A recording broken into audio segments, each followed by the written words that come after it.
మనం మినపప్పునైతే ఇడ్లీకి వాడతాము, దాని పొట్టుతో ఏం చేస్తాం. మా అమ్మ అయితే చాలా వెరైటీగా మినపప్పు పొట్టు పొడం చేసింది, చాలా టేస్టీగా ఉండిద్ది. మనం మినపప్పు కడిగేటప్పుడు దాని పొట్టు పాడేయకుండా అది తీసుకొని దాన్ని బాగా కడగాలి.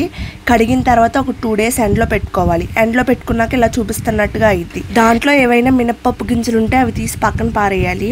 ఈ పొట్టుని మనం ఎండిన తర్వాత కొంచెం కడాయి పెట్టి పొయ్యి మీద ఆయిల్ హీట్ ఎక్కిన తర్వాత ఈ పొట్టును వేసి బాగా వేయించాలి. అది కొంచెం వేగిన తర్వాత ధనియాలు, కరివేపాకు, మినపప్పు, ఎండుమిర్చి వేసి బాగా వేయించుకోవాలి.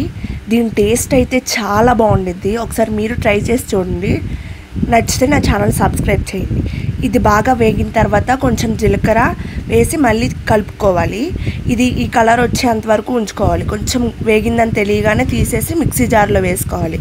దాంట్లో వేసి కొంచెం సాల్ట్ వేసి కావాలంటే చింతపండు కొంచెం వేసి ఇప్పుడు వెల్లుల్లిపాయలు కూడా వేయాలి. ఇప్పుడు దీన్ని మిక్సీ పట్టాలి.